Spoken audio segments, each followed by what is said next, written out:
àsìkò ti tó ìtumọ̀ ètò kan. Let's talk traditional wedding. Gbogbo lólùfẹ́ rẹ̀ ń retí rẹ̀ yìí. Let's talk traditional wedding. Ẹ̀bùn lóríṣiríṣi many gives away. Let's talk traditional wedding. Kí lorúkọ ètò náà? Let's talk traditional wedding. Ètò ìgbéyàwó tó kọ́ ni lọ́gbọ́n. Let's talk traditional wedding. Let's talk traditional wedding tó lọ lọ́wọ́. Kí lorúkọ ètò náà?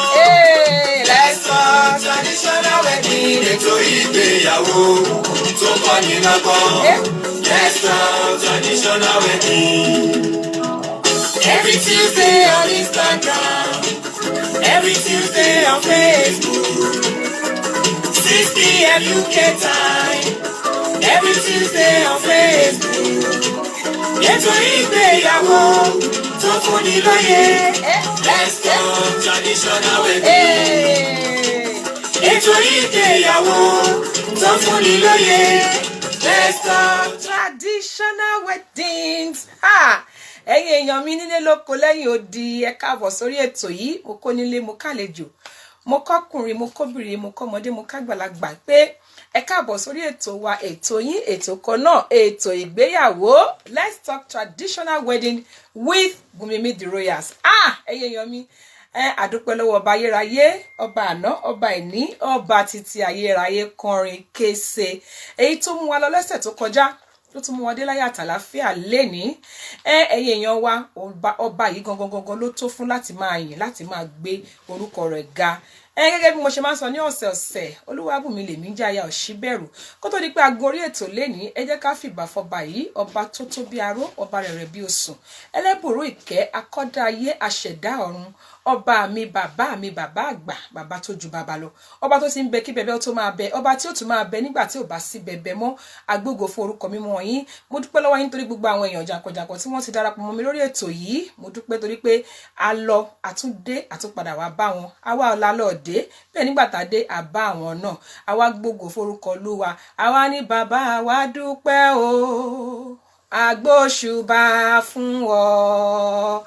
Sára rẹ̀ rèé, mo yíká ọ̀tún. Yé bàbá mo wá dúpẹ́ o, mo gbóṣùbà fún ọ. Sára rẹ̀ rèé, mo yíká òsì. Torí ogun táyé ń gbé tì ní, èyí tèṣù ń gbé tì ní, Ọlọ́run ni kò jẹ́ kó borí ẹ̀yin àti èmi sẹ́. Ogun táyé ń gbé tì ní, èyí tèṣù ń gbé tì ní, Olúwa ni kò jẹ́ kó borí ẹni o. Àníṣe bàbá mo wá dúpẹ́ o, mo gbóṣùbà fún ọ. Sára rẹ̀ rèé, mo yíká ọ̀tún. Bàbá mo wá dúpẹ́ o, mo gbóṣùbà fún ọ. Sára rẹ̀ rèé, mo yíká òsì. Ancient of days, I am that I am, I exalt your holy name. Mo dúpẹ́ nítorí pé kí ni? Ẹ̀yin tí ò bá sí ẹ̀yin kò lè sí àwa. Ẹ̀yin lẹ jẹ́ kó ṣeé ṣe fún wa láti tún wà níbí lọ́jọ́ tèní. Mo dúpẹ́ lọ́wọ́ yín ọba ayérayé fún àwọn olólùfẹ́ ètò yìí pátá tí ẹ bá mi pa wọ́n mọ́ tí mi ò gbọ́rọ̀ aburú sí wọn, táwọn náà ò gbọ́rọ̀ aburú sí mi. Ẹ̀yin èèyàn wa, lẹ́ẹ̀kan sí Olúwabùnmi lèmi jẹ́ aya Òṣìbẹ̀rù tí gbogbo èèyàn mọ̀ sí Bùnmi the Royals, alága ìdúró, alága ìjókòó, event planner, makeup artist, gele artist. Gbogbo artist with godly swagger. Ẹ ṣeun nítorí pé ẹ tún ti darapọ̀ mọ́ mi lénìí. Ẹ jẹ́ bá wa rán àwọn èèyàn wa létí o. Yẹ́ bá ṣe máa ń sọ lọ́sẹ̀ọ̀sẹ̀, ọ̀pọ̀lọpọ̀ ọmọ láwọn gbàgbé àgbà tí wọ́n fi ṣetán lórí fóònù wọn ti parí ètò. Ẹ bá wa rán àwọn èèyàn wa létí. Ẹ bá wa fi ètò yìí ránṣẹ́, please share. A tún wá fẹ́ sọ fún yín ní àsìkò yìí náà pé lẹ́ẹ̀kan sí ẹ jọ̀ọ́ ẹ má gbàgbé, a ti wà lórí YouTube. Ẹ bá wa rántí dé orí YouTube níbi tí a tún ti ń fi àwọn ètò yìí ránṣẹ́ sí. Mo fẹ́ fi àsìkò yìí dúpẹ́ lọ́wọ́ àwọn èjìká tí wọ́n jẹ́ kí ẹ̀wù kí ó yẹ̀ bọ́ lápá wa. iléeṣẹ́ Chorus Jewels and Laces, iléeṣẹ́ tó gbangba sùn lọ́yẹ tí wọ́n ṣe aṣọ ìyàwó, tí wọ́n ṣe tìyá ìyàwó, ti bàbá ìyàwó, tọkọ ìyàwó, ti celebrant, gbogbo aṣọ káṣọ tẹ̀yin bá ń wá, ẹ̀gbà ọwọ́, ẹ̀gbà ọrùn, ẹ bá dé iléeṣẹ́ Chorus Jewels and Laces wọ́n ní ńbẹ̀. Ẹ má gbàgbé láti bá wọn pàdé lórí Facebook àti lórí Instagram. Gẹ́gẹ́ bí mo ṣe sọ fún wa lọ́sẹ̀ tó kọjá náà lọ́hùn pé wọ́n tún ti ní ẹ̀ka iléeṣẹ́ wọn míì tí wọ́n ń pè ní Ready to Wear by Chorus Jewels and Laces lórí ibẹ̀. Kódà tá bá fẹ́ kàn bá yín rán gbogbo aṣọ ẹbí pátá wọ́n lè ṣe. Ẹ má gbàgbé láti darapọ̀ mọ́ wọn. Mo tún fẹ́ fi dúpẹ́ lọ́wọ́ iléeṣẹ́ Royal Vogues. Iléeṣẹ́ aláràgbà yìí dá làwọn náà. Aṣọ ọ̀rà ọ̀tọ̀ ni àwọn wọn ṣe léèsì wọn ṣe aṣọ tẹ́pẹ́ tẹ̀ nímọ̀ kílà máa pè very unique. Wọ́n ní lórí iléeṣẹ́ wọn ní Royal Vogues. Ẹ jẹ́ bá wa wò wọ́n lórí Instagram àti lórí Facebook, ẹ bá wa follow wọn. Kó tó di pé a tẹ̀síwájú, afẹ́fẹ́ àsìkò ìdúpẹ́ láwọn tí wọ́n pè wá wọlé lọ́sẹ̀ tó kọjá tí wọ́n dáhùn àwọn ìbéèrè tí a béèrè. Àwọn èèyàn máa gbìyànjú o, oríṣiríṣi ìpè kan dún lọ́tún ní Nàìjíríà, ní Amẹ́ríkà, ní gbogbo ibi òun làwọn èèyàn ti ń pè wá. A dúpẹ́ láwọn tí wọ́n pè wá láti dáhùn ìbéèrè, a tún dúpẹ́ láwọn tí wọ́n pè wá lákọ̀tì gbóríyìn fún wa. Ní pápápá a ó sọ ìtumọ̀ ìbéèrè tá a béèrè lọ́sẹ̀ tó kọjá àti àwọn tí wọ́n jẹ ẹ̀bùn. Ní ọ̀sẹ̀ tó kọjá ìbéèrè àkọ́kọ́ ìbéèrè tá a béèrè ni wípé ní ilẹ̀ Yorùbá kí ni ohun tí wọ́n máa fi ń pàrokò sí òbí àwọn ọmọ tí wọ́n bá rí pé wọn ò bá ń lé, tó bá rí pé this person is not a virgin. What are the things that are sent to their parents just to indicate that these people are not virgin? Láyé ọjọ́ ọ̀hún tí wọ́n bá gbéyàwó délé tí wọn bá báyàwó lé, oríṣiríṣi kan náà máa fi ránṣẹ́ sí wọn. Ẹnìkan pè wá wọlé ó dẹ̀ gbìyànjú gidi gan ni. Ẹni náà sọ fún wa ó ní àwọn nǹkan gbogbo tó bá yẹ kán gbé lọ normally ó yẹ kán fi àwọn nǹkan láti lọ dúpẹ́ pé àìṣe o odidi ọmọlẹ fún wa, gbogbo nǹkan tó bá yẹ kí wọ́n gbé lọ pátá wọ́n máa gbé lọ ní ààbọ̀. Tó bá jẹ́ Akèrègbè ẹmu lódidi ló yẹ kán gbé lọ, wọ́n á gbé lọ ní ààbọ̀, wọ́n á fi ewé, wọ́n á fi dì lẹ́nu. Tó bá jẹ́ pé iṣu ló yẹ kán gbé lọ, wọ́n á gé sí méjì. Ohunkóhun tó bá yẹ kán gbé lọ àbàbọ̀ òun ni wọ́n á gbé lọ. Wọ́n wá fi apẹ̀rẹ̀ ajáàdí, wọ́n wá fi sínú ẹrù yìí, apẹ̀rẹ̀ tí ò ní ìdí mọ́. Ìtumọ̀ ẹni wípé ààbọ̀ ọmọ lẹ fún wa, ajáàdí apẹ̀rẹ̀ wọn lẹ fún wa. Arábìnrin Ìrètíọlá aya Ọ̀nàsànyà tí wọ́n pè wá láti Nàìjíríà, wọ́n gbìyànjú gan, àwọn ni wọ́n gba ìbéèrè yìí. Ẹnikẹ́ni tó bá mọ ibi tí wọ́n wà ẹ jẹ́ bá wa sọ fún wọn. A tún máa ń fún àwọn èèyàn tó máa kọ́kọ́ pè wá gbàrà sórí ètò yìí náà sí ní ọ̀sẹ̀ọ̀sẹ̀. A tún máa ń fún wọn ní ẹ̀bùn. Ẹ jọ̀ọ́ ibikíbi tí arábìnrin Àríyá Suzy tí wọ́n bá wà ẹ bá wa sọ fún wọn pé àwọn ni wọ́n kọ́kọ́ pè wá lọ́sẹ̀ tó kọjá. A máa appreciate yín o, ẹ kú gbogbo gbà. Ọ̀rọ̀ wa kò ní sú yín. Kí ni tèní dálé lórí? Ọ̀rọ̀ ńlá là ń gbé bọ̀ lénìí, a dẹ̀ fẹ́ fi àkókò ṣòfò rárá nítorí pé kí ni àlejò wa tí à ń gbé bọ̀ wọ́n ní láti tètè bọ́ sórí ètò yìí torí àwọn nǹkan tí wọ́n fẹ́ bá wa sọ ó pọ̀ rẹpẹtẹ. DJ mi kó tó di pé a gbé aṣọ àkórí ètò tèmi, ẹ jẹ́ ká gbọ́rin yìí ní kíákíá. Ẹ ṣeun gbogbo ẹ̀yin tẹ́ ti darapọ̀ mọ́ wa, thank you wa, tẹ́ ń gbóríyìn fún wa, thank you so much everybody. Over to you my DJ. Ẹ jẹ́ ká gbọ́rin yìí.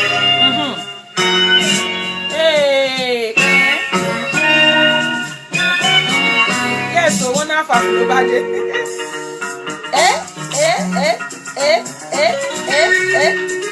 Yes, so Àríyá Suzy tia. Ó yẹ jẹ́ àfẹsẹ̀ rájò. Ẹ má gbàgbé, please comment, please share, please like. I want to show some love, Ètò ìgbéyàwó láyé. Bàbá Olúwa mi fi lélẹ̀. Wọ́n ní thank you DJ Jenny.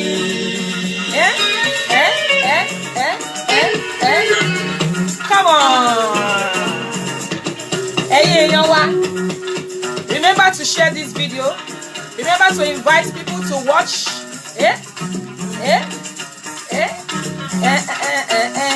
Ètò ìgbéyàwó láyé.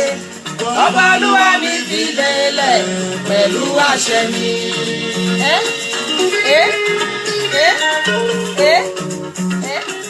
Come on. Ijó dàbí oríjó, kí ló ṣẹlẹ̀? Come on. What God has joined together, let no man put asunder. Come on, What God has joined together, let no man put asunder. Èmi ò rí jó, kí ló ṣẹlẹ̀? Àwọn èèyàn díẹ̀ ló ń jó. Come on, let's dig it everybody. Put asunder.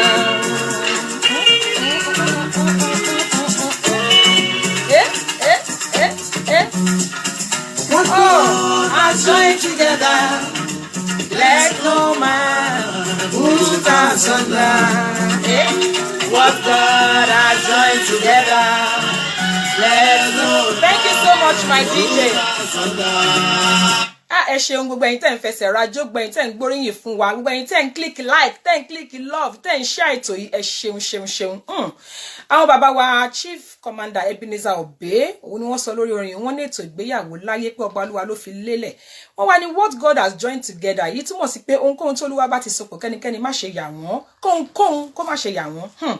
Ètò tá gbé wá lónìí, àkọ́kọ́ ìbéèrè tá fẹ́ béèrè, òun ni wípé ṣó yẹ kí tọkọtaya kí wọ́n jìjọ máa dòwò pọ̀? When I say kí wọ́n dòwò pọ̀, ṣé ó yẹ kọ́jọ máa dòwò pọ̀ nípa pé okay o, ẹ jẹ́ ká jọ ra lé pọ̀, ẹ jẹ́ ká jọ kọ́lé pọ̀ lórúkọ àwa méjèèjì, ẹ jẹ́ ká jọ ra nǹkan kan náà pọ̀, ká jọ ṣe investment papọ̀. Ṣé ó yẹ kí ọkọ àti ìyàwó kó jìjọ máa ṣe bẹ́ẹ̀? Then nǹkan kan wà táwọn olóyìnbó ń pè ní insurance. Ṣé nǹkan tó yẹ kọ́kọ àti ìyàwó jùmọ̀ máa ṣe ni? There is life insurance, there is a lot of insurance tí wọ́n máa fi ń protect ara wọn. Ṣé nǹkan tó yẹ kí ọkọ àti ìyàwó kó jìjọ máa pawọ́pọ̀ kó ṣe nàbí kó ní kálukú peku ẹ̀ lọ́tọ̀ọ̀tọ̀? Àkọ́kọ́ ni ìbéèrè àkọ́kọ́ ni. Ìbéèrè kejì ni wípé tí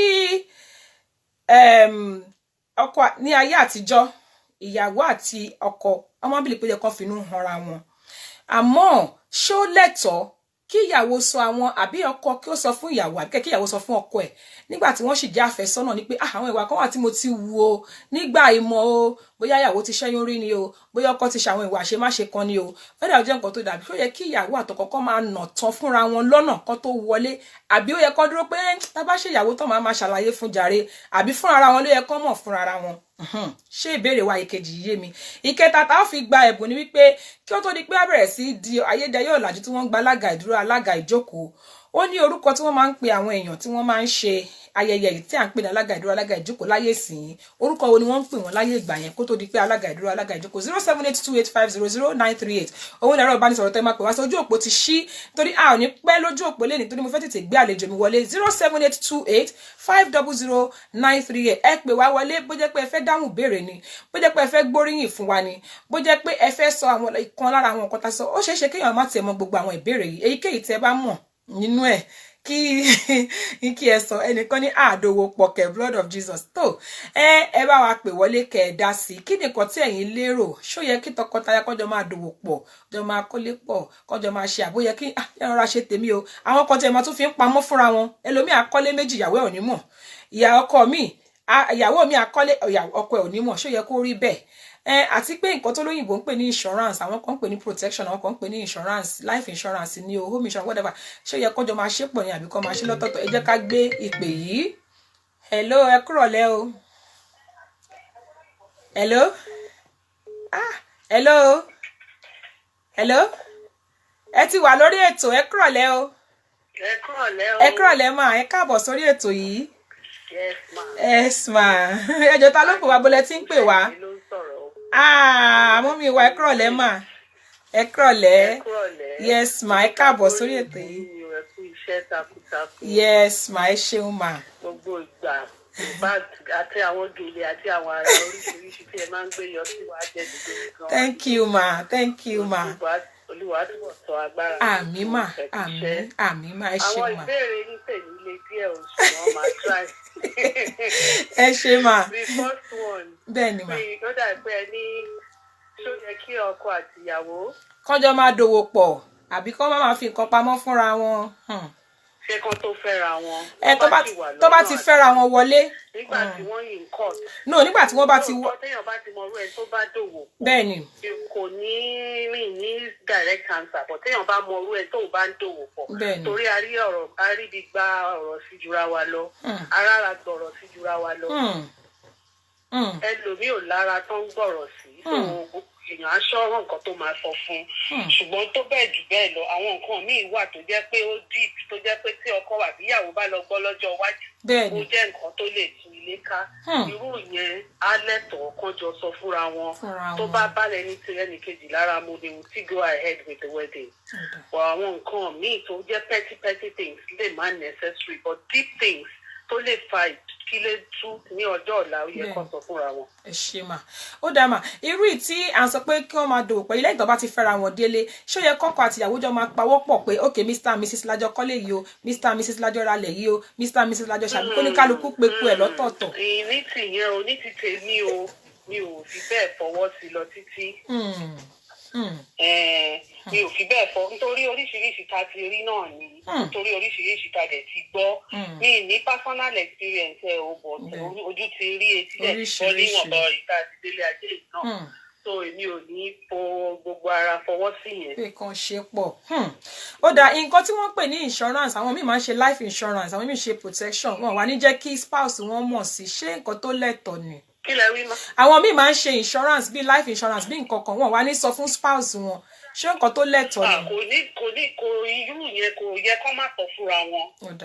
Insurance and all of that it's open they should let each other know. Okay. Ẹ ṣeun ma. mi ò rò pé ó nídìí tí wọn fi ní sọ fúnra wọn. Ẹ ṣeun ma. Ó dà ìbéèrè tá máa fi jẹ ẹ̀bùn ni wípé orúkọ wo náà máa ń pe àwọn èèyàn tí wọ́n máa ń gba gauge kó tó di pé alága dé. mi ò mọ sálárì náà ló máa ń pè wọ́n. àmọ́ afẹ́kẹ́ bá wa sọ náà ni.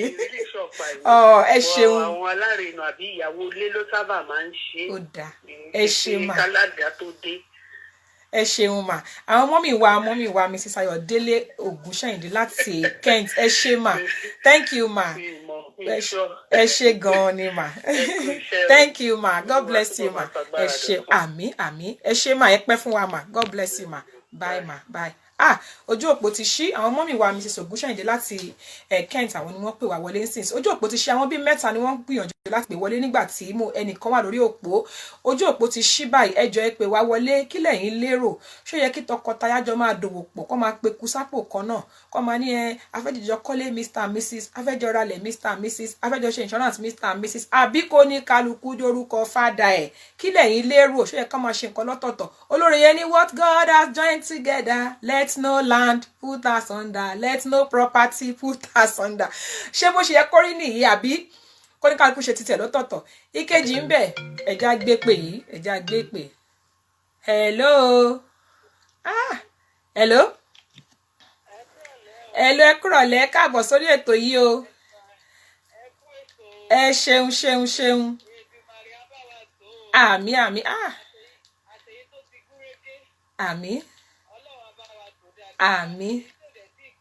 àmín o gbọ́ dáadáa àmín ẹ máa sọ̀rọ̀ lọ ó dà pé volume bí báyìí ni ó dà pé láti bí ni máa try láti work on it ẹ máa sọ̀rọ̀ yín lọ èmi ń gbọ́ yín bọ̀ tó ṣeéṣe káwọn èèyàn wa má gbọ́ yín dáadáa mo ń try láti increase volume ẹ máa sọ̀rọ̀ yín lọ.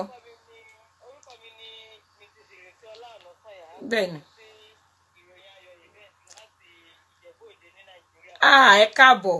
ẹ káàbọ̀ sórí ètò yìí ló ṣẹlẹ̀. ó mà ga o ẹ pẹ̀lẹ́ mà ẹ káàbọ̀ ẹ ṣeun ẹ kú gbogbo ìgbà àmín ẹ ṣeun mà. ni mo gbọ́ ti insurance bẹ́ẹ̀ni pé ṣó dáa kí ọkọ àti ìyàwó kọjọ ṣe insurance. àbí kọjọ máa dòwò pọ̀ àbí kọjọ máa kọ́lé pọ̀ kọjọ máa ṣe nǹkan pọ̀ àbí kó ní kálukú ṣe títí ẹ̀ gbogbo nǹkan tá à ń gbé yẹ̀wò nìyẹn. well ẹ mọ̀ pé nàìjíríà àwọn nǹkan bẹ́ẹ̀ yẹn kì í ṣe nǹkan tó wọ́pọ̀ láàrin àwa ń bí.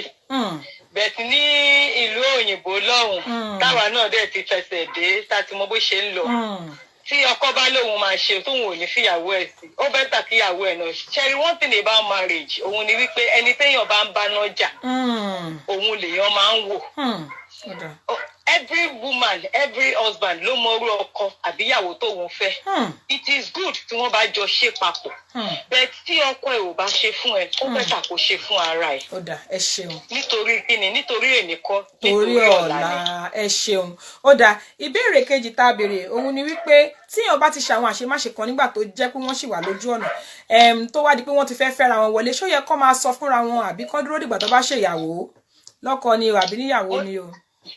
mo listen sí nǹkan tí first caller àwọn mọ́mì Ayọ̀délé láti Kent tí wọ́n sọ exactly bí mọ́mì yẹn ṣe sọ ni àwọn nǹkan kan wà tó jẹ́ pé pẹ́tipẹ́ti ni kò tiẹ̀ ní ìdí mo ṣe báyìí tí ara lè gbà bẹ́ẹ̀ àwọn nǹkan kan wà tó jẹ́ pé ó deep and it takes the grace of God and that is why tó jẹ́ pé nígbà tá a bá ń ṣe Sunday school tí wọ́n bá ń ṣe kí ló ń pe kinní yẹn restitution a good pastor will tell you wípé àwọn nǹkan kan wà tó yẹ pé o ò lè dá nìkan sọ o èèyàn nílò ọgbọ́n Ọlọ́run o nílò àwọn àgbàlagbà láti lè gbé kalẹ̀ torí pé gbọ́rọ̀ sí jura wa lọ. Ẹ ṣe ọ̀rọ̀ kan ṣẹlẹ̀ láìpẹ́ yìí lórí ọ̀rẹ́ wa kan ẹnìkan dé ṣọ́ọ̀bù ó fẹ́ ra nǹkan ó bá ní dáàdì ẹ ti dé ẹ pẹ̀lẹ́ sà àwa ní iṣẹ́ sírí bùrọ̀dá Kọ́lá tẹ̀rí àwọn ní ọkọ ọ̀sán ẹ̀yin gangan ní ọkọ alẹ́ ọkọ yẹn bí mo ṣe ń sọ fún yìí ìgbéyàwó yẹn ó máa lórúkọ Jésù kò ní túká ṣùgbọ́n is at the verge of being destroyed. Ọlọ́run á ṣàánú fún wa. so arínúgbà nǹkan jura wa lọ. Ẹ ṣeun arínúgbà nǹkan jura wa lọ. Ó dà kálukú mọ bó ṣe máa ṣe. ẹ ṣeun mà. Ó dà ìbéèrè kẹta ni pé orúkọ wo ni wọ́n máa ń pe àwọn tó ń ṣe ètò mọ̀mí-mọ̀ láyé ọjọ́ òun tó yàtọ̀ sáwọn alága tó ń ṣẹ̀ṣẹ̀ wà láyé ìsìn orúkọ wo ni wọ́n ń pè wọ́n? Àwọn ìyàwó ilé ló máa ń ṣègbéyàwó. Ó dà orúkọ wo? Àwọn náà máa ń rin gbogbo èèyàn. Àwọn náà máa gbé lẹ́tà lọ. Àti àwọn alárinà. Ó dà ẹ ṣeun ẹ ṣe gan-an ni ẹ ṣe ẹ kú gbogbo ìgbà mi Sisi Ìyábọ̀ Ìrètí Ọlá Ọ̀nàsànyà láti Nàìjíríà ẹ ṣe ìròyìn ayọ̀ ẹ ṣe o God bless you ma. All right ma ẹ ṣeun. Ìyá túbọ̀ máa tẹ̀síwájú. Àmín ẹ wò ẹ má bínú gbogbo àwọn tí wọ́n ń gbìyànjú láti pè wá ojú òpó tuntun ti ṣí àwọn èèyàn kan ń gbìyànjú ẹ má bínú ó ṣeé ṣe fún wa ká ló ṣeé ṣe fún wa láti gbà pé méjì lẹ́ẹ̀kan náà ni àbá gbà wọn kò ṣeé ṣe ìkan láti tán ká tó gbà míì ojú òpó ti ṣí báyìí gbogbo àwọn tí wọ́n ń gbìyànjú àti pè wá àwọn olólùfẹ́ wa kan wà tẹ́ pé no matter what wọ́n ṣáà máa gbìyànjú ni ẹ jọ̀ọ́ ẹ má jẹ́ kó sú yín lórí ètò la ṣì wà ètò yín ètò wa ètò kan náà ètò ìgbéyàwó let's talk traditional wedding with Bùnmi Mid-Royals ẹ sì lè pè wá wọlé ẹ ṣeun thank you so much. Hello. Ẹ kúrọ̀lẹ́ mà ẹ káàbọ̀ sórí ètò yìí ẹ jọ̀ọ́ ta ló ń pè wá mà kó lẹ ti ń pè wá. Hello mà ẹ jọ̀ọ́ ta ló ń pè wá bó lẹ ti ń pè wá mà. Ayọ̀ ti kárẹ̀ ní o láti Gravesend. Ẹ kúrọ̀lẹ́ káàbọ̀ sórí ètò yìí o ẹ káàbọ̀ sórí ètò yìí ẹ jẹ́ bá wa dá sí i ṣé ẹ gbá wọn béèrè wa. Bẹ́ẹ̀ ni mo gbọ́ wọn. Ọ̀dà ẹ bá wa dá sí i ní kọ́mọ́kọ́mọ́ mà káwọn ẹlòmíì lè ráyè pè wọlé ẹ ṣeun mà. Ìtumọ̀ pé gbogbo relationship ló yàtọ̀. Bí ọkọ àti ìyàwó bó máa ṣe ń ṣe síra wọn ló máa lè kákí bóyá kán dòwò pọ̀ kán má dòwò pọ̀ torí a lè ṣe one rule for everybody. Ẹlòmíì ó prefer kó ṣe nǹkan ẹ̀ lọ́tọ̀ọ̀tọ̀ wọ́n sì get on wọ́n sì marriage as she work ṣùgbọ́n àwọn kan wọ́n like everything together pé kọjọ ra live together kọjọ even dá ilé iṣẹ́ lẹ̀ together kọjọ máa ṣiṣẹ́ bó ṣe wu each family ló máa ṣe nǹkan wọn ṣùgbọ́n trust yẹn láti wà ń bẹ̀ tí ó bá sí ìfọkàntán kò lè ṣe ẹ ṣe mà. Gbogbo ẹbí ló ní bó ṣe ń ṣe nǹkan wọn nígbà tí mi àtọkọ mi àjọdáwò pọ̀ ni àjọ ń ṣiṣẹ́ pọ̀ ni ẹlòmíì kò bá wọn lára mu so each family to his own. Ẹ ṣeun. In terms of insurance ó wá important o nǹkan kan ṣẹlẹ̀ sí ara lẹ́mìí kan láìpẹ́ ọ̀pọ̀ ẹ̀ ó kàn déédéé ṣaláìsí bẹ́yẹn tọ́wọ́ bá ní insurance wọ́n ṣe máa dà wọ́n sí ríboríbo nìyẹn ṣùgbọ́n olúwa ṣeun wọ́n ní insurance tó àti sìnkú ò ní ilé àti ìsanwó ilé ìsanwó oúnjẹ for the standing kò ní ilé so ó dáa kí ká máa ní insurance yẹn torí àti protect the family ni not even for your own self. Àwọn kan dẹ̀ máa àwọn ọmọ àti ilé àtìyàwó wọ́n má jẹ́ pé wọ́n máa gbé sí létà ní láti bẹ́ẹ̀ni ẹ ṣe gan ni mà ẹ ṣeun. Ó dà kí lẹ̀yin lérò nípa àwọn tó máa wá ń ṣe nǹkan pamọ́ tẹ́ pé ọkọ lè kọ́lé kíyàwó má mọ̀ ìyàwó lè kọ́lé kọ́kọ́ má mọ̀ rú àwọn nǹkan bẹ́ẹ̀ yẹn kí lẹ̀yin lérò nípa wọn àwọn tó máa ń ṣàṣepamọ́ ẹlòmíì gan insurance yẹn ó ní kò jẹ́ kíyàwó àbọ̀kọ ẹ̀ mọ̀. Ẹ̀bọ̀ kí náà wíwí lẹ̀ ṣe insurance fún because wọ́n lérò pé tó bá ti mọ̀ ó lè ṣàwọn ní. Èmi ò rò kó dà ó torí jọ́kan àṣírí ṣàwọn àtúnṣe. Bẹ́ẹ̀ni. Tó bá dẹ̀ tún nígbà kan yá àwọn méjèèjì sì wà nílé ayé ó lè dá marriage yẹn rú. Bẹ́ẹ̀ni ẹ ṣeun mà ó dà ẹ ṣé mo dúpẹ́ o ìbéèrè tá à ń béèrè pé ṣe orúkọ tí wọ́n máa ń pè àwọn tí wọ́n máa ń ṣe alága kó tó di pé àwọn alága dé. Ẹ̀wẹ̀ èmi ò mọ̀ tẹ́lẹ̀ ìdúró yẹn ti sọ. Ó dà mo ti gbọ́ ẹ ṣeun ẹ ṣé mà ẹ ṣeun ẹ jẹ́ agbépè mi thank you ma God bless you ma arábìnrin Ayọ̀ Tìkárẹ̀ ẹ ṣeun ẹ kúrọ̀lẹ́ mà o ẹ káàbọ̀ sórí ètò yìí ẹ kúrọ̀lẹ́ mà. Ẹ kúrọ̀lẹ́ o. Ẹ káàbọ̀. Ẹ ṣeun mà, ẹ káàbọ̀ sórí ètò yìí, ẹ kúfẹ̀ẹ́, Ọlọ́run á nífẹ̀ẹ́ yín. Ẹ má bínú. Ẹ jọ̀ọ́ kí lorúkọ yín bolẹ̀ tí ń pè wá mà? Àríyá Suzy ni o.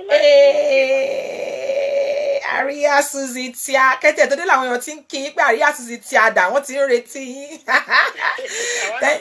Thank you ma. Thank you so much, ma.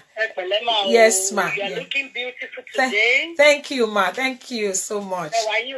Àmì Èdùmàrè, àmì, ẹ ṣeun, ma. Alága tó fine. Thank you, ma.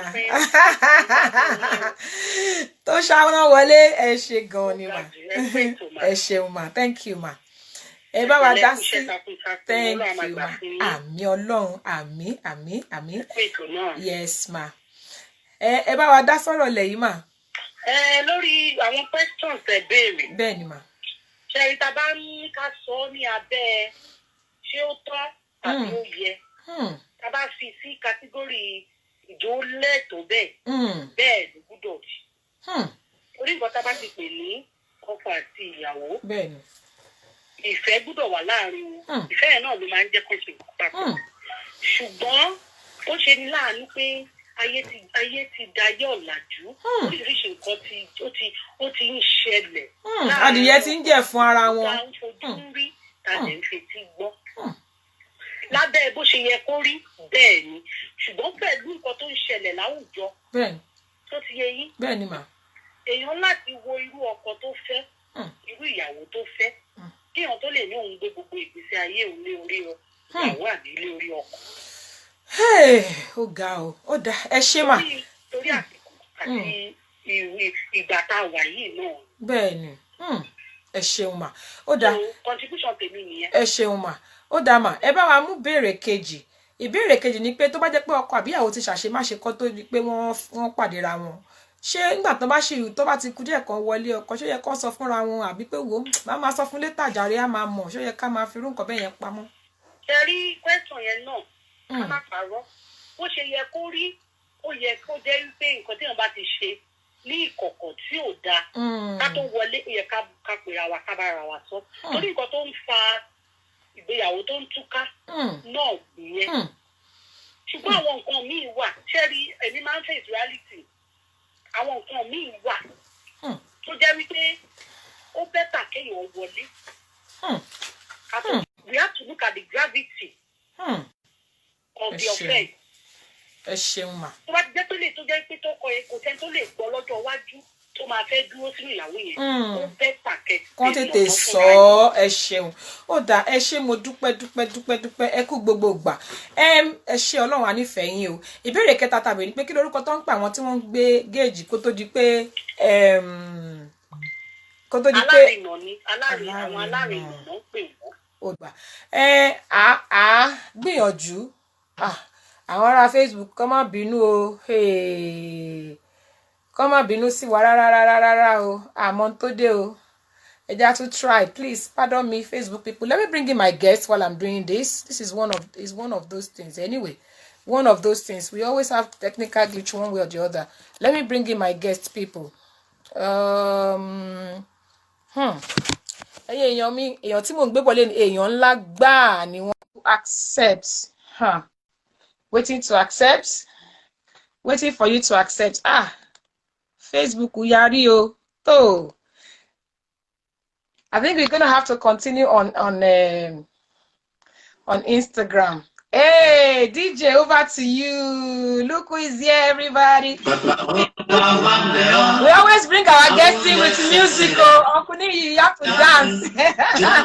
Baba waye. Hey. Ìgbẹ́kẹ̀lé àwa ẹ̀dá, ó wá dọ̀wọ́ rẹ̀ o. Ọlọ́run ọ̀run dákun má jẹ́ kó fò. Àwọn olùsíwájú rẹ̀ dákun bàbá. Má ké pe Ọlọ́run. Jọ̀wọ́ bàbá. Ìrànlọ́wọ́ ra wá ẹ̀dá. Ó I don't want to see if you can do this.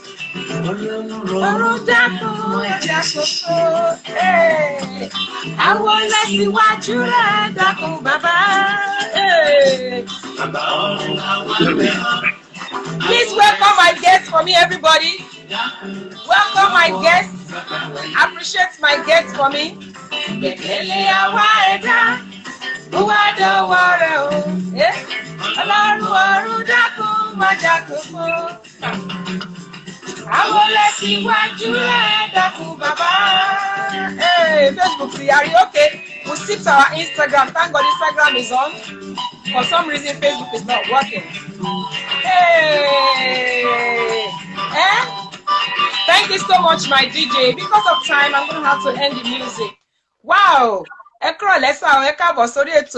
Please, people, welcome my guests for me. Help me welcome my guests. Thank you. Yes, sir.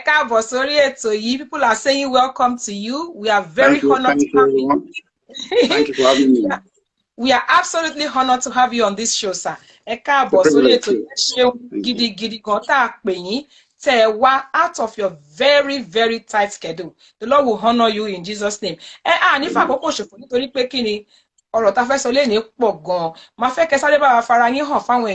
introduce yourself to our viewers. Okay, Ekrala, thank you. Good evening, everyone, and thank you for having me here today. My name is IGBEYAWO. I'm the principal of Amiable Financial Services, where we advise on mortgages, all types of mortgages, insurance, wills, development finance, bridging, everything around financial services is what we do, and we are directly authorized by the FCA. Wow. Ẹjọ́ yín èèyàn wa, ẹ bá mi tún kí àlejò mi káàbọ̀ lẹ́ẹ̀kan sí. Gẹ́gẹ́ bí nǹkan tí mo sọ fún wa, wípé àníṣe lénìí, gọ́ngọ́ aṣọ kùtùpáwu lórí ọ̀rọ̀ lénìí, lórí ètò wa. Ẹjọ́ ẹ má bínú wípé there's a little bit of distraction that is due to what is happening on Facebook. I'm so sorry about that. Please bear with me. Okay, sir. Kó tó di pé ẹ wá sórí ètò yìí, ó láwọn nǹkan kan tá ti ń sọ. A ti ń sọ nípa pé ṣó lẹ́tọ̀ọ́ kí ọkọ àtìyàwó kó máa dòwò pọ̀. Ṣó lẹ́tọ̀ọ́ kí wọ́n máa ṣe nǹkan tí àwọn olóyìnbó ń pè ní insurance, àwọn míì ń pè ní protection, kọ́jọ́ máa ṣe papọ̀. Ṣó lẹ́tọ̀ọ́ kọ́jọ́ máa ra lé pọ̀? Ṣó lẹ́tọ̀ọ́ kọ́jọ́ máa... Àmọ́ ẹ̀yin gẹ́gẹ́ bí ògúnná gbòǹgbò nídìí iṣẹ́ yìí, a máa fẹ́ kí ẹ dákúdábọ̀ kí ẹ là wá ní òye. Ṣé ẹ̀yin lérò wípé ó yẹ kí ọkọ àtìyàwó tiẹ̀ máa ronú pé a fẹ́ protect ara wa o, a fẹ́ ṣe insurance o, a fẹ́ ṣó tẹ̀yẹ kọ́ tẹ̀ máa rò rárá àbí kó ní ká kó ọ̀rá máa live life ẹ̀ lọ jẹ́jẹ́jẹ́jẹ́? Well, thank you very much for that question. First of all, insurance or protection is very important. So, insurance. And Tebawo, why do you need to have an insurance? First of all, if the law says you must have it, like car insurance, you must have it. But beyond that, if something happens to you, and the people that are dependent on you can't bear it alone, the insurance comes to help. Or something happens to you as a person and you can't bear the loss in yourself, the insurance helps you as a purpose. So it's very, very important that people should have protection or insurance. Ẹ ṣeun. Ẹ̀yin èèyàn wa, àwọn lẹ ti ń gbọ́ ìlẹ́nu àwọn ọ̀jọ̀gbọ́n o. Eléyìí ò ṣe pé torí pé bí a fẹ́ tajà àbí kẹ̀ pé a fẹ́ sọ pé nítorí pé iṣẹ́ táwọn ń ṣe nìyẹn. Ọ̀pọ̀lọpọ̀ míì, pàápàá jùlọ ẹnìkan pè wá wọlé ńsìn láti Nàìjíríà. Ó ní nílùú òyìnbó làyìn ti máa ń sọ̀rọ̀ insurance. Kí ló ń jẹ́ bẹ́ẹ̀? Ẹ jọ̀ọ́, irú àwọn protection àbí insurance ogun ló ti wà téèyàn lè ṣe gẹ́gẹ́ bí lọ́kọláya àti irú àwọn insurance wo ló wà? Ẹ jọ̀ọ́, ẹ bá wa sáré yànnàná sí. Okay, very quickly, in terms of kind of insurance, the most common one is a life cover. Now, what it will do for you, life cover will pay in the event of the death of the life assured. So if you have a life cover, it's for the benefit of those that are maybe your wife and children that are benefiting from a life cover, and it pays a lump sum. Let's use 100,000, for example. So Mr. Lagbaja, only life cover 100,000. In the event of death, that policy pays down to the dependents. Now, beyond that, we advise that you put your life cover in a trust. So that trust will ring-fence that cover outside your estate so that it pays to the beneficiaries. Secondly, on a lump sum payment, you have what they call a critical illness cover. That pays in the event of somebody having a critical condition like heart attack, stroke, cancer. It pays again tax-free to the client on being diagnosed of that condition. Now, that pays a lump sum payment. You can have what is called an income protection. That will pay somebody, you know, a monthly benefit in the event of incapacitation from accident or sickness. Accident. That policy pays down, but it's a function of your income. It pays the percentage of your income monthly until you go back to work. Now, other than that, we pay a family income benefit. Now, family income benefit, you know, it pays where it's a gap that pays a monthly payment. For example, life cover will pay you a lump sum. Family income benefit will pay you a prorated amount of that lump sum till the end of term. For example, Mr. Lakwaja only family company for excuse me, for 15 years, died in year 10. For the remaining 5 years, it pays that amount prorated monthly, you know, till the end of terms. So that's you know, some key parts of insurance. Ẹ ṣé gan ni sà, tí n bá gbọ́ yín yé ẹ ti dárúkọ oríṣi mẹ́rin báyìí tó jẹ́ kó ṣe kókó.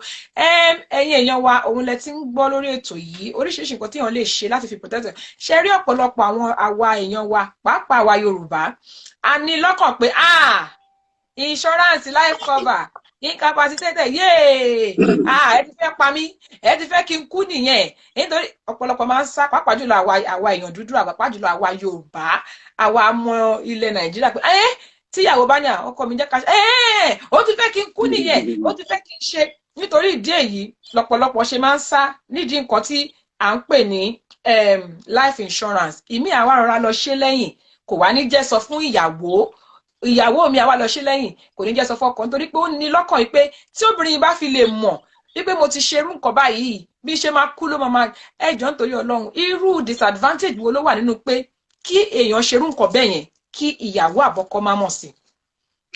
Well, I mean, the first thing is like, and somebody said at the beginning, you know, trust comes in everything. You know, so if you have a life cover, you know, you and your wife, then it's for whose benefit? It's for the benefit of your dependents. So it's very important that each party should know what they have. Then you know it doesn't run well. So it's good for both parties to know exactly what they have, whether as a joint policy or as separate policies. Because in combat shell, then all about benefits, you know. So it's good for each party to know exactly, you know, what they have. To be aware. I have seen a situation where somebody actually passed on, and the person has a lot of things, but the wife is not aware. And there was no document, there was nothing that the woman could use to claim it. And as a result of that, the woman lost, you know, it's like the woman is struggling in the midst of plenty. So, in continuing to sọ fún wa ní pé kí láǹfààní pé a ṣe kíní tá bá tún fi ń pamọ́ fúnra wa àti pé it is not a death sentence. Is it a death sentence when you do life insurance? No, at all. It's a yeah, you are right. People think life cover or what is as if no, but it's a family protection. It's part of you shielding and protecting, you know, your family. Okay, all right, sir. Some people also think that they should reach certain age. Some people think, well, I'm young, what do I need life insurance for? Some people think they should reach certain age. So at what age, or should I say at what stage in life should people embark on, you know, that kind of protection? Or that's quite a very good question. Now, insurances at times could be influenced by our stages in life. But for us, if by the time you start working, you start thinking about protection, that's something for yourself. You know, if I have seen some people where they are currently working, of course, they start taking some maybe income protection or critical illness cover, and they're also thinking of the future. You know, marry or in the future. So at times they take a policy because at times these policies are cheaper when you are young. It's cheaper with age. Things can change in future. Conditions can change. So once you start working, then you start planning about protection, and there are various types that will work for you in every stage in life. You can also think about the future. You want to take some now because it's cheaper to take them now because to actually will be like what to change because it pays in the event of death. You pay whatever when it happens in the future. So stages in life can influence your policy, but once you start working, then start thinking about protection. So no age is too young, in a nutshell. No age is too young. The earlier, in fact, the way if I get what you're saying, sir, go ahead. If I get what you're saying, sir, the earlier the better, safe. Because it's yes. Yeah, okay. All right, we're going to leave the issue of insurance and protection for a while. I want to use the opportunity to say thank you to everyone that are commenting. Somebody was asking a question, and I've noted that I'm going to ask that question towards the end because it's part of the question I intended to ask as well. And thanks for those who are saying,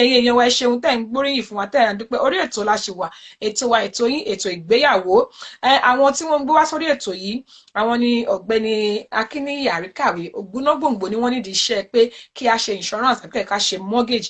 Ẹ jọ̀ọ́ má gbàgbé láti mú pen àti paper yín kẹ́ máa kọ àwọn oríṣiríṣi points mo fẹ́ sọ sílẹ̀. We want to find out from you, sir, again. For example, the issue of mortgage. Would you advise couples to jointly do it or do it separately? If you say separately, what are the advantages and disadvantages? And if they do it jointly, what are the advantages? If they do it jointly or separately? Okay, first of all, whether buying jointly or separately becomes, a decision they have to take. But in terms of, there are so many advantages in buying together. First of all, in mortgages, they're all called eligibility with some lenders. Now today, some lenders, once you are married, you have to buy in jointly. Not all lenders, but some require it that way. Once you are married, you have to buy jointly. Secondly, in terms of every mortgage, there's what we call affordability. Now, if you pull resources together, it will help, how much you can get from a lender than someone doing it, as a single application, So, if you're doing jointly, it makes it wider options. If you are doing jointly, it enhances your affordability power, So those are kind of things you see when you do it, as a couple. But again, that is influenced by what the couples want to do. Of course, again, those are kind of things you see as when you want to buy jointly, it helps you. Thank you very much, sir. In terms of affordability, I mean, tó máa ní pé ọkọ lè dára, táwọn méjèèjì bá pawọ́pọ̀, ó máa tún rọrùn. Wọ́n ti ní àjèjì ọwọ́ kan ò tiẹ̀ gbẹ́rù dórí, àgbájọ ọwọ́ báyìí. Okay, I wanted to find out from you, sir, who can apply for mortgage in the UK? Does credit rating, immigration status affect who can apply for mortgage? Stuff like that. Yeah, I should thank you for that question. Very quickly, to apply for a mortgage in the UK, first of all, you have to have the right to live in the UK. So you have to have the right to live here as a UK resident. Okay. Secondly, the credit is very, very important. In fact, that is the beginning of the whole thing. Every borrowing you do in the UK is a function of your credit report. That will determine who will lend to you, how much they will lend to you, at what rate they will lend to you, and then at what amount they can give to you. It's a function of your credit report. So then some people here don't yet have what we call indefinite leave to remain in the UK. Doesn't mean you can't get a mortgage, but some lenders will look at you, depending on how long you have stayed here, how long is left for you to renew your visa. So again, but the function is that you must have the right to live and work in the UK to get a mortgage. And your credit report is very, very, very pivotal to your mortgage. Okay. Can somebody buy mortgage if they're not really here? For example, somebody from Nigeria, can they kind of purchase a house here? Because I've heard people purchasing houses from abroad. Okay, fantastic. That's a good question. Now, like I said earlier, part of what we do is we also do mortgages for people that are not UK resident, okay? That means somebody living in Ghana, in Nigeria, in Cameroon can invest in the United Kingdom property market, all right? So we also have people like that to buy in the UK. Yes, that is correct, yes. Okay. Èèyàn kan béèrè nsìn ìbéèrè méjì náà ti kọ síbẹ̀. Èkíní wọ́n ní pé tí èèyàn bá ti jẹ́ pé ọkọ ti already ralé àbí ìyàwó ti ralé kí wọ́n tó ṣègbéyàwó ńkọ́. Pé ṣé along the line mi mọ̀ nǹkan tó question yẹn tẹ́ni yẹn ń tà láti béèrè mo ti already nílé kí n tó ṣèyàwó mo ti ní mortgage ṣé tí n bá fẹ́ fìyàwó mi sí àbí tá bá fẹ́ ṣé nǹkan tó possible ni. Okay, yeah, I guess the question is, can you add your wife onto your mortgage? Yeah. Okay, yeah, there are some that will allow what we call a transfer of equity, okay, which is adding somebody else to the mortgage, and that will also be like a mortgage process. It's going to go through the whole process of credit, of making sure it's affordable, you know, for a joint application. But yeah, that is possible in some instances. Yes, it's called a transfer of equity, adding something to the mortgage. Yes. All right. Èèyàn kan tún béèrè ó ní pé ṣé ó ṣeéṣe kéèyàn kówó lẹ̀ pé èmi ò lè máa san mọ́gẹ́jì kankan owó mi wà lọ́wọ́ mi mo fẹ́ ra owó mi ò ìbàjẹ́ 5 million lẹ̀ pé owó mi rè gbàm ṣé ó ṣeé ṣe bẹ́ẹ̀. Oh, you can buy cash. You can buy cash, but you also need, you know, but you can't just say, I'm going to here, I want to, this is cash. No, you go through a solicitor. Well, of course, there are cash buyers, but you have to do a conveyancing to do that, yes. Oh, okay. Mo ń wò bóyá mo ń gbìyànjú láti dáhùn àwọn ìbéèrè tí àwọn èèyàn ti béèrè. Ó dà pé àwọn tó pọ̀ jù nínú ẹ̀ láti dáhùn. I'm trying as much as possible not to overlook people's messages, but unfortunately we can't answer every single question. The one I just want to ask right now, sir, I know you've talked about this and I know this might not really be your area of expertise. Àwọn èèyàn míì wọ́n máa ń kọ àkọsílẹ̀ pé gbogbo wa pátápátá là ń gbàdúrà tí bí tirẹ̀ la wálé ayé kò sẹ́ni tó gbàdúrà kó òun kún kékeré àmọ́ nǹkan máa ń ṣẹlẹ̀ tí ó jẹ́ pé yàn ò rò tó jẹ́ pé ó lè irú àwọn èèyàn wa kí ni nǹkan tẹ́yìn ní láti sọ fún wọn nípa writing wills ó jẹ́ nǹkan táwọn èèyàn wa ò tiẹ̀ fẹ́ máa gbọ́ rárá pé ọmọ ọdún mélòó ni mí tí mò ń kọ wíìlì kí ló fẹ́ fà á tí mo máa ti dá yìí máa kọ wíìlì ó dẹ̀ máa ń kọ ọ̀pọ̀lọpọ̀ wàhálà sílẹ̀ nínú. Yeah, I mean, what I would say about will is that having a life cover or having a will doesn't mean you are going to die. I believe it's essential once you have children or you have assets to create a will. And what the will will do for you, the will also provide financial security for your loved ones. The will will help for you to even determine, you know, what will happen to you with your assets, with your funeral, and avoid even disputes. It will help to avoid inheritance disputes. It will help to even pay less in this country, less inheritance tax. So I believe it's very vital, you know, for people to make will and don't see it as if you are thinking, see it as if you are putting your house in order. You know, doesn't mean it's a death sentence, but it's very important and it's good for us to essential, you know, and we also take will discussion from people, yes. Oh wow, you do that as well. That's fantastic. Èèyàn kọ́kọ́ sórí ibi báyìí wọ́n ní odidọdún wọ́n ní lẹ́yìn tí bàbá àwọn ṣàìsí wọ́n kọ wíìlì sílẹ̀ pé odidọdún 12 gbáko làwọn fi dúró káwọn tó lè ṣẹ̀ṣẹ̀ máa ṣe nípa bí wọ́n ṣe ń pín ogún wọn.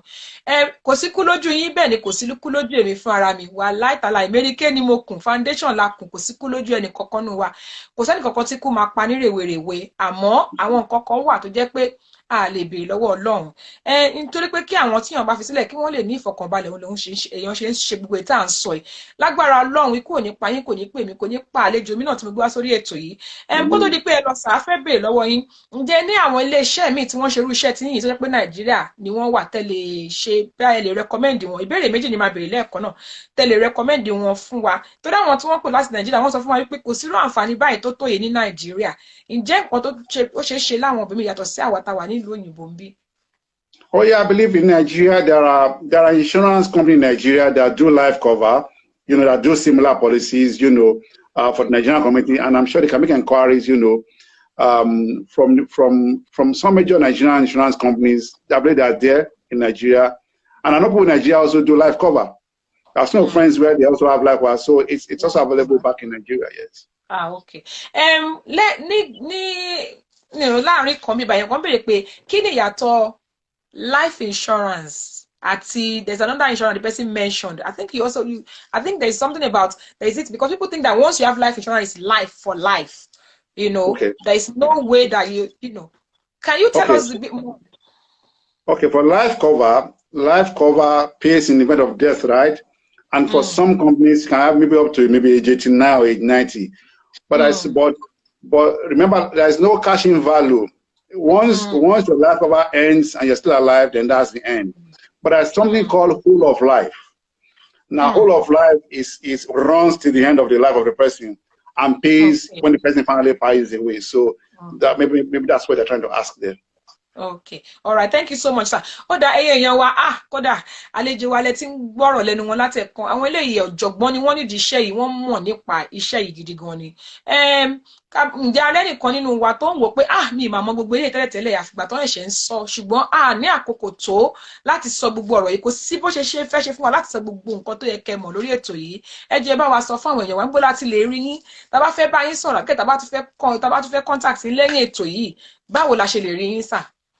Okay, our website is an inquiry form is www.amiablefs.com. www.amiablefs.com. You can fill an inquiry form there and we'll be in touch with you. Ẹ ṣeun òun lẹ ti gbọ́ yìí wọ́n ní ẹ lè lọ sórí àmọ́ èmi tí wọ́n fẹ́ jẹ́ kó yé yín lẹ́nu wípé bẹ́ẹ̀ bá fẹ́ rí wọn ní gbogbo ìgbà bí tó bá fẹ́ rí contact wọn bóyá ẹ gbàgbé o bóyá ẹ ti rántí nǹkan tí wọ́n sọ yìí èmi rèé níbí mo wà mí báyìí àwọn eléyìí tó gbangba sùn lọ́yẹ́ a lè fọwọ́ sọ̀yà fún wọn àwọn eléyìí ò ṣàwọn tẹ máa ṣe insurance lọ́wọ́ tó máa tásìkò tó yẹ kẹ́ claim tó máa ní rárá o kò dẹ̀ kí n ṣe life cover nìkan náà ń ṣe gbogbo nǹkan tó bá ti jọmọ́ protection and insurance òun ni wọ́n ń ṣe ẹ wò ó máa ń múni ní gbogbo ọ̀sẹ̀ wípé ká jẹran pẹ́ lẹ́nu àmọ́ òǹfààní fún yìí ni ò kí ń jẹ́. We are so honored, sir. Èèyàn mi ẹ bá mi dúpẹ́ lọ́wọ́ àlejò mi o. Àlejò wa wọ́n ní olóòtú àgbà pátápátá fún iléeṣẹ́ Amiable Finance. Ẹ ṣeun tí a pè yín tẹ́ wá. Ilé àtọ̀nà tẹ́ fi sílẹ̀ kò ní dàrú. Bí ẹ ṣe ń gbà wọ́n níyànjú lágbára Ọlọ́run tí yín náà ò ní bàjẹ́ lágbára Ọlọ́run. Ẹ ní ṣiṣẹ́ gbà ẹ ní ṣiṣẹ́ ṣe. A dúpẹ́ tá a pè yín tẹ́ wá. Iṣẹ́ yẹn á máa tẹ̀síwájú. Thank you so much for coming. Yẹn bá mi dúpẹ́ lọ́wọ́ àlejò mi o. And thank you so much to Meet the Royals for having us. It's been a privilege. Thank you, and I pray God going to give you greater platforms for your work. I appreciate iṣẹ́ àmàlàsíwájú lórúkọ Jésù. Thank you very much. Thanks so much for coming. We appreciate it, sir. Thank you, sir. God bless you. Bye. Ṣé àwọn èèyàn kí yín gan ni o? Wọ́n ní ẹ ṣeun. Ẹ ṣé gan ni o. Bye. Ẹ̀yin èèyàn mi ẹ rí pé wọ́n ní pé my people perish for lack of knowledge òun ni wọ́n sọ Ọlọ́run ọba lọ́jọ́ òní kó má jẹ́ ká perish òun la ti ń sọ látàárọ̀ yìí lórí ètò yìí là ń sọ yìí pé kí ló yẹ kéèyàn ṣe àwọn kan ní insurance ṣó yẹ kí tọkọtaya kó máa fi nǹkan pamọ́ fúnra wọn Ọlọ́run ọba lọ́jọ́ òní kó ṣàánú fún wa gbogbo àwọn tí wọ́n pè wá wọlé wọ́n ń ṣàlàyé ẹlòmíní o ti máa mọrú odó tó ń dọ̀ra sí o mọrú ọkọ tó fẹ́ o mọrú ìyàwó tó fẹ́ a ti gbọ́ rí níbi tí ìyàwó ti ń torí pé ọkọ mi ṣe nǹkan báyìí tó ti lọ ń gbẹ̀yìn ṣe Ọlọ́run wá ní jẹ́ káwa ṣìyàn àní ṣìṣe àní ṣọkọ fẹ́ àní ṣìyàwó fẹ́ ọ̀pọ̀lọpọ̀ àwa máa ṣe nǹkan gidi àwọn nǹkan ńláńlá wọ́n máa fi pamọ́ fún ìyàwó wọ́n máa fi pamọ́ fọ́kọ ọ̀pọ̀lọpọ̀ ilé ìfowópamọ́sí ni àwọn ọ̀gá wọn ti di bílíọ̀níà nípasẹ̀ pé ìyàwó ò mọ̀ pọ́kọ òun ní àkáǹtì ọkọ ò mọ̀ pé ìyàwó òun ní àkáǹtì nígbà tó bá sì ti rẹ́ni tó máa wá claim ẹ̀ ẹni tó yẹ kó claim ẹ̀ ló máa claim ẹ̀ lórí ètò yìí gẹ́gẹ́ bá ṣe máa sọ ní ọ̀sẹ̀ọ̀sẹ̀ àwa ò gbé ètò yìí kalẹ̀ láti fọwọ́ sọ̀yà pé àwa la mọ̀ ṣe jù a gbé ètò yìí kalẹ̀ láti máa fi dára wa lẹ́kọ̀ọ́ láti máa fi kọ́ra wa lọ́gbọ́n láti máa fi lára wa lóye ni a gbé ètò yìí kalẹ̀ láti máa gbé àṣà àti ìṣe Yorùbá lárugẹ àwọn nǹkan kan wà tó pé kì í ṣe àṣà wa àmọ́ a ti kọ́gbọ́n láyé àwọn bàbá wa tí kò sí insurance tí ò sí kinní kan wọ́n máa ń pọn mí lẹ́dọ̀ǹgbẹ̀ wọ́n ti mú gbogbo nǹkan tó ní wọ́n ti rọra fi sí pé okay in case of incasity àmọ́ láyé òde òní àní trust fúnra wa mọ́ Ọlọ́run ọba Olódùmarè kó ṣàánú fún wa gbogbo ojú tó wá ń wò mí lẹ́ẹ̀ni ẹlòmí life cover yéé wọ́n dé o wọ́n ti fẹ́ pa mí ẹlòmí àní wíìlì báwo ọmọ ọdún mélòó ni mí tí mò ń kọ wíìlì èmi sọ fún yín lọ́jọ́ tèmi pé gbogbo pátápátá la máa dàgbà tá máa dògbó à fọwọ́ páwú à fèrùgbìn jòbì àní bá wọn kúkú ọ̀wọ́ọ̀wọ́ àní kúkú òjijì àmọ́ àwọn kankan wà tó yẹ kéèyàn fi sí place nítorí pé kíni kò sẹ́dá tó mọ̀ ọ̀la ẹ̀yin èèyàn wa mo fẹ́ ká tó bá fi àsìkò yìí dúpẹ́ lọ́wọ́ iléeṣẹ́ Chorus Jewels and Laces, iléeṣẹ́ alárágbà yìí dá tí wọ́n tún wá ń ṣagbátẹrù ètò yìí. Ẹ ṣeun iléeṣẹ́ Chorus Jewels and Laces. So iléeṣẹ́ Royal Vogues, ẹ ṣeun, ẹ kú gbogbo gbà. Gbogbo ẹni tó pè wá wọlé pátápátá, ẹ ṣeun gidi gan ni. A máa rí yín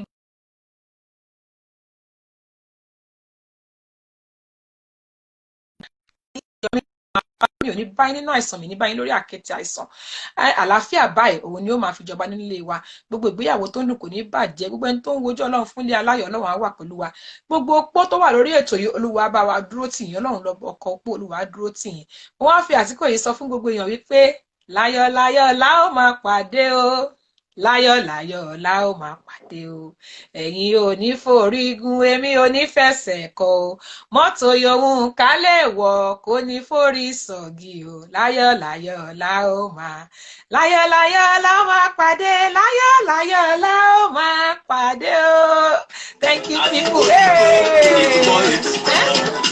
Let's talk traditional wedding. Gbogbo ló bẹ̀rẹ̀ mú retí rẹ̀. Let's talk traditional wedding. Ẹ̀bùn ló oríṣiríṣi many things dey dey. Let's talk traditional wedding. Kí lorúkọ ètò náà? Let's talk traditional wedding. Ètò ìgbéyàwó tó bọ̀ ní lọ́kàn. Let's talk traditional wedding. Ètò Let's Talk traditional wedding tó lọ lọ́wọ́. Kí lorúkọ ètò náà?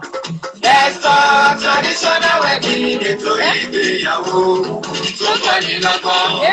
Let's Talk traditional wedding. Thank you so much, amazing people. Every Tuesday on Instagram, every Tuesday on Facebook, 6 p.m. UK time. Every Tuesday on Facebook. Ètò ìgbéyàwó tó fún ni lóye. Let's Talk traditional wedding. Ètò ìgbéyàwó. Thank you so much, everybody. See you next week, God's willing. Thank you so much. I appreciate you.